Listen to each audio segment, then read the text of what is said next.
Reformist leader Anwar Ibrahim has won a hard-fought battle to become Malaysia's new prime minister. But working with former foes to form a unity government as a polarized nation watches will immediately test his political mettle. There is no honeymoon period for Anwar, 75, who got straight down to work less than 24 hours after he was sworn in as the nation's 10th leader. National television showed Anwar clocking in Friday morning at the government administrative capital of Putrajaya. His first test will be the construction of a cabinet and the distribution of portfolios to appease the diverse members of his unity government. Anwar promised Monday that his cabinet will be leaner compared to the previous, oversized administration, and said he will forego his salary as prime minister amid the country's economic slowdown. He said new cabinet members would be asked to cut their salaries, too. My main priority now is the cost of living, he told a news conference. Anwar pledged to work swiftly to find ways to help Malaysians struggling with rising food costs, a currency at its lowest point in over 2 decades and stagnating wages ahead of an expected economic slowdown next year.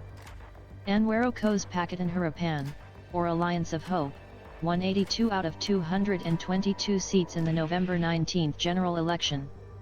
To cobble a majority, he won support from 2 key rival blocs, the long-ruling National Front, which has 30 seats, and the Sarawak Party's alliance with 23. Several smaller blocs have said they will also join. Former Prime Minister Muhyiddin Yassin's Malay-centric National Alliance unexpectedly won 73 seats. Muhyiddin's hardline ally, the Pan-Malaysian Islamic Party that touts Sharia, took 49 seats to become the country's single largest party in an indication of the rise of conservative Islam. Anwar's victory with support from political rivals marked another watershed moment that heralded a new era for Malaysian democracy, said Ahmad Fauzi Abdul Hamid, political analyst with the University of Science, Malaysia. It came on the back of his alliance's stunning victory in 2018 polls, which ended the National Front's 60-year grip on power and led to the country's first regime change since independence from Britain in 1957.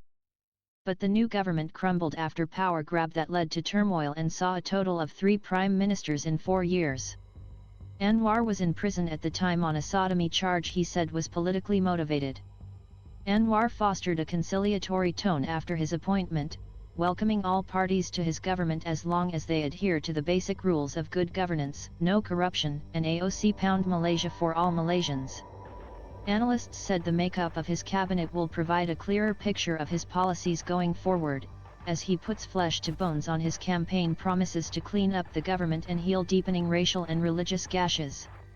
His anti-corruption platform will be tested amid concerns that concessions will be made for some National Front leaders battling graft charges in return for their support. An ethnic Muslim, Anwar must also earn the trust of conservative Malays, who viewed him as too liberal and opted for Muhyiddin's right-wing bloc in the contentious election. Police have tightened security and Anwar's supporters have been told to hold off celebrations that may provoke Islamic supporters. In such a racially charged environment, Anwar's aims including replacing a decades-old affirmative action plan that gives privileges to Malays in jobs, education, and housing may be a minefield. Anwar has assured Malays that their rights under the Constitution and the position of Islam as the national religion will be protected. But he stressed that other races must not be marginalized so that the country can be united. Racial divide has been in existence in Malaysia since independence, said political analyst Ahmad Fauzi. Anwar will come up with his own formula to rein in the problem, but thinking that he'll be able to extinguish it is to expect the impossible from him, he added.